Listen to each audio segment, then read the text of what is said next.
Bonjour les enfants, j'espère que tout va bien pour vous. Comme d'habitude, avant de commencer, on va corriger les exercices de la séance précédente.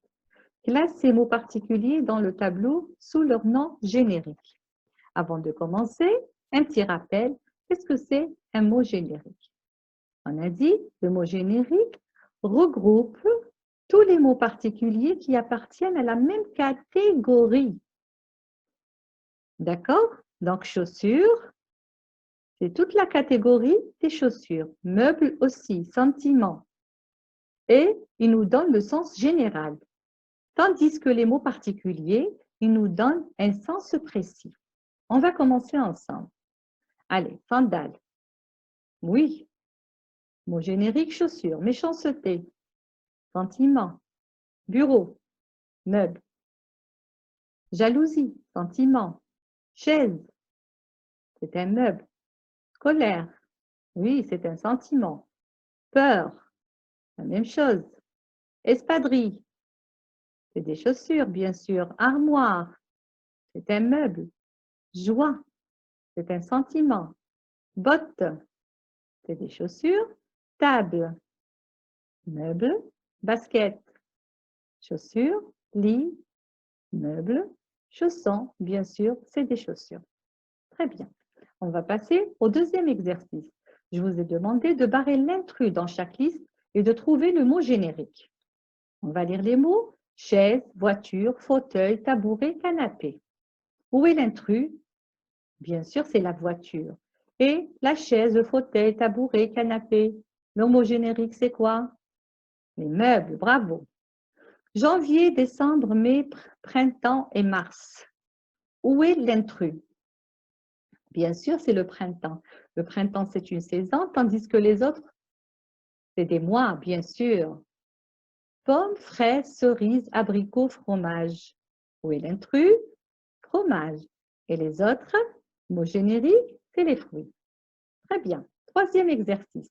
Écris 3 mots particuliers pour chaque mot générique. Maintenant, c'est le contraire. C'est moi qui vous ai donné le mot générique. Vous allez trouver les mots particuliers. Alors, les trois mots, c'était vêtements, corps humain, pays. Alors, pour les vêtements, vous pouvez faire ce que vous voulez. L'essentiel, c'est des choses qu'on porte, c'est des vêtements. Moi, j'ai proposé une robe, un pantalon, un manteau. Pour le corps humain aussi, vous avez beaucoup de choses à dire. Les yeux, le nez, la bouche, les cheveux, le ventre, le dos. Alors, j'ai proposé un visage, une jambe, un dos. Les pays, il y en a tellement. Vous choisissez à votre guise. J'ai choisi la Chine, l'Algérie et le Sénégal. Très bien. Alors, maintenant, on va passer à notre leçon d'aujourd'hui. On est toujours dans le projet 5, le théâtre. Et aujourd'hui, on va entamer le 10e thème et c'est l'école. Très bien. Alors, pourquoi on va parler de l'école? On va surtout parler comment vivre ensemble. On va apprendre à vivre ensemble. Alors, la première question qui nous vient à l'esprit, à quoi sert l'école? Vous allez lire. Ah bon, l'école sert à beaucoup de choses, à apprendre des choses, à lire, à découvrir, à comprendre, à compter, à faire l'anglais, se faire des copains, s'amuser, faire des jeux en travaillant. Oui, mais pourquoi on apprend tout ça à l'école? Alors, est-ce qu'on connaît les valeurs de vivre ensemble? C'est vrai qu'on passe beaucoup de temps à l'école, mais est-ce qu'on sait vivre ensemble vraiment? Alors, je vais vous poser des questions. Alors, si tu prêtes ton vélo à un copain, aimerais-tu qu'il te le rende avec des pneus crevés? Quand tu manges à la cantine, est-ce que c'est agréable de trouver une table toute sale? À la bibliothèque, es-tu content d'emprunter des livres déchirés? Si tu réponds non à toutes ces questions, c'est que tu n'aimes pas qu'on te manque de respect. Et toi, respectes-tu le matériel de l'école, les affaires de tes amis et les gens qui t'entourent? Alors, on va essayer ensemble de comprendre ces règles du vivre ensemble. Puisqu'on veut qu'on soit respecté, eh bien, on doit respecter les gens. Et je vais vous proposer des situations de notre vie quotidienne. Voilà la première situation, la deuxième. La première situation, elle se passe dans un bus. Là, les personnages sont Max et sa sœur Lily. Regardez le comportement de Max. Lily lui dit, « Tout le monde te regarde. Tes chaussures, arrête Max, c'est la honte. Qu'est-ce qui te prend? T'es folle. Max, tu te tiens mal et en plus, tu prends toute la place.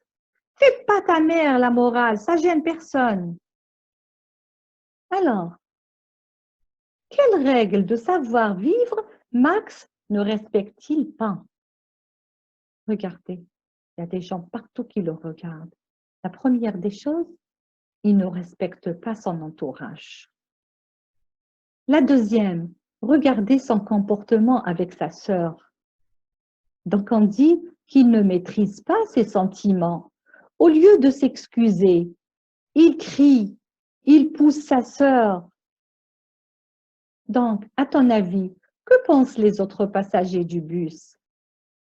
Ben, les autres passagers du bus, ils pensent que Max est impoli, insolent, irrespectueux, vilain, mauvais garçon. Bien sûr, son comportement laisse les gens dire de lui des méchancetés.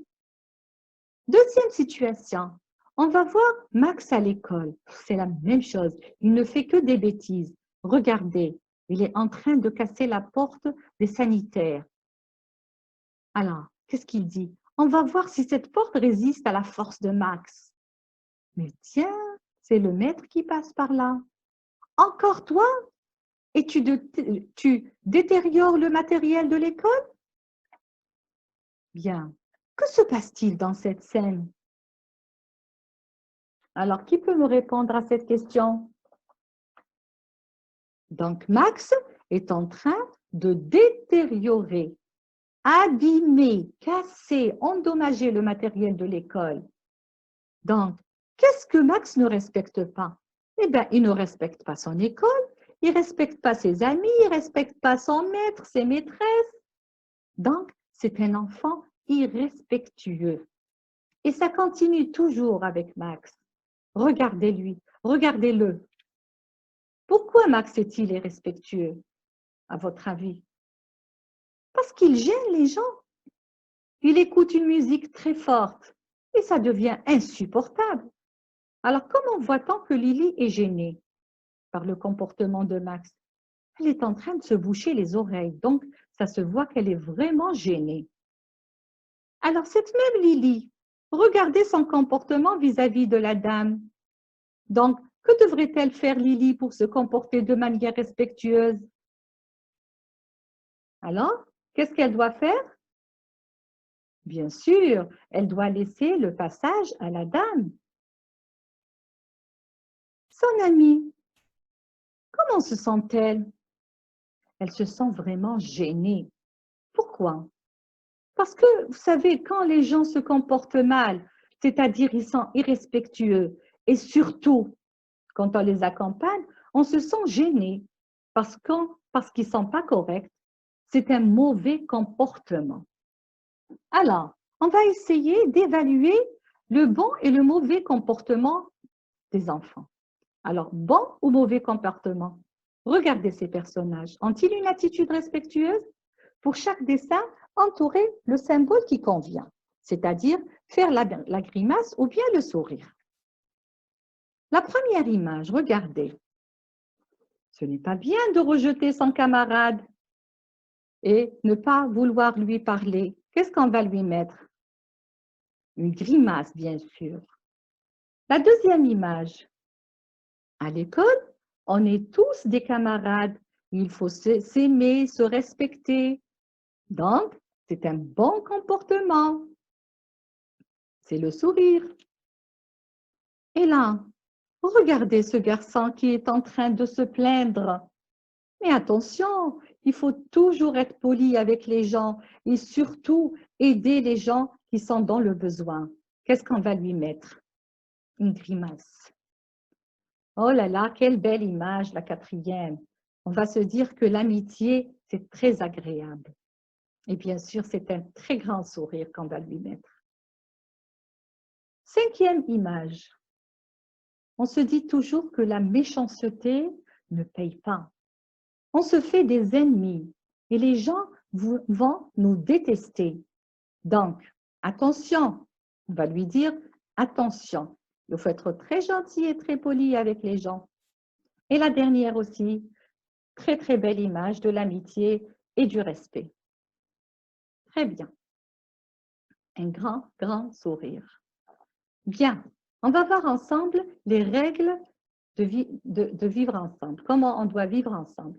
Alors, qu'est-ce qu'il faut? Il faut être gentil, être poli, écouter attentivement, réfléchir avant de parler, respecter chacun, attendre son tour, être honnête, aider les autres, faire de son mieux. C'est ça, les règles de vivre ensemble. Bien sûr, chacun a le droit de s'exprimer, chacun a le droit de penser, mais la liberté des uns commence là où s'arrête celle des autres. Très bien. Alors, j'espère que vous avez apprécié ces valeurs. Mais la première règle est de les appliquer. Ne l'oubliez surtout pas. À la fin, je vais vous donner cet exercice-là que vous allez faire à la maison et bien réfléchir. Alors, quel conseil donneras-tu à ces enfants pour qu'ils aient un bon comportement? Alors, sur vos cahiers d'exercice, je vous demande de donner pour chaque illustration un conseil. Et bien sûr, on le corrigera ensemble la prochaine séance. Bien. Maintenant, on va faire une leçon d'orthographe. Aujourd'hui, on va réviser ensemble les valeurs de la lettre G. Alors, comme vous le savez, la lettre G se prononce de deux façons. On peut la prononcer G comme dans un gorille ou bien je comme dans une girafe. Très bien. Alors, je vais t'expliquer pour ne pas te tromper.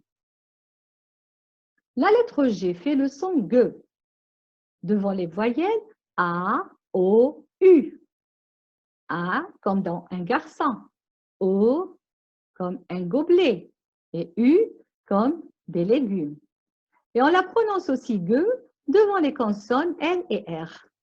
Alors L comme dans une glace et R comme dans un ogre. C'est clair? Bien. La lettre G fait le son J. Je. Devant les voyelles E, I et Y. E comme une orange, I comme une bougie et Y comme une gymnaste. Mais pour que la lettre G fasse le son J devant les voyelles A, O, U, qu'est-ce que je dois faire? Donc, il faut ajouter un E. Alors, une orange, normalement une orangeade.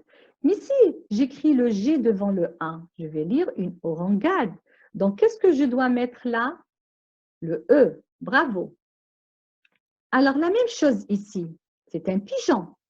Mais là, comment je vais le prononcer? Un pigeon.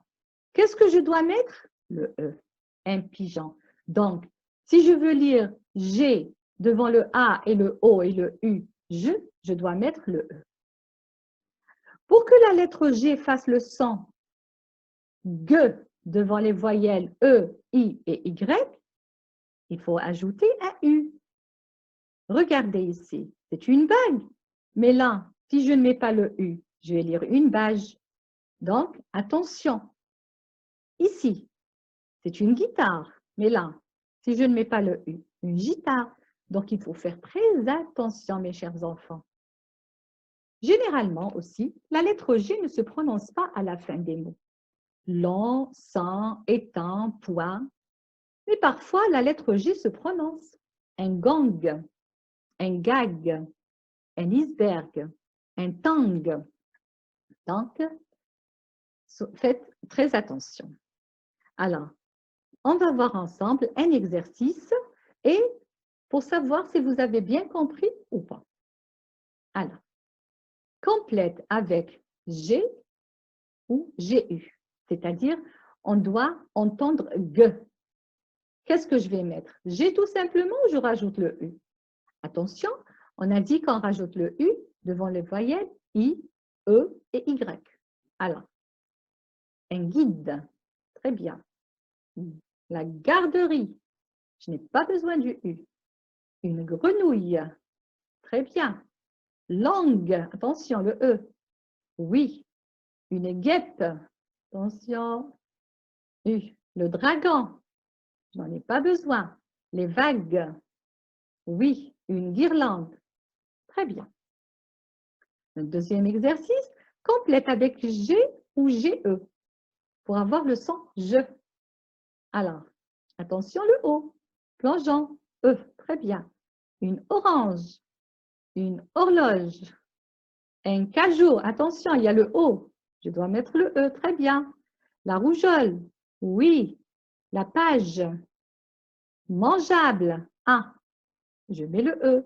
Le genou, je n'en ai pas besoin, je mets un simple G. Récapitulons ensemble. Alors, on entend G, donc devant A, O, U, et devant les consonnes L et R. Et on entend Z devant E, I et Y, comme une girafe. Alors, qu'est-ce que j'écris? Le G, tout simplement. Mais si je veux que ce G, je le prononce G devant le I, le E et le Y, qu'est-ce que je dois rajouter? Bien sûr, le U. Et si je veux le lire je devant le A et le O, qu'est-ce que je mets? Le E. Très bien. J'espère que ça a été clair pour vous. Alors, avant de se quitter, je vais vous donner quelques exercices à la maison. Le premier exercice, classe les mots dans le tableau. Vous allez lire tout seul. Et là, j'entends « ge » et là, j'entends « je ». Attention, vous faites l'exercice sur vos cahiers. Deuxième exercice, complète avec « g », « GU » pour faire le son « ge ». Et le troisième, complète avec « g » ou la « GE » pour faire le son « j ». Pour le quatrième exercice, je vous demande de conjuguer ces verbes autant qu'il faut, c'est-à-dire le présent et l'imparfait. Je vous ai donné des verbes qui se terminent par la lettre G. Comme ça, quand vous allez les conjuguer, vous allez faire très attention aux règles qu'on a apprises. Et en attendant la prochaine séance, je vous dis à bientôt mes chers enfants. Au revoir.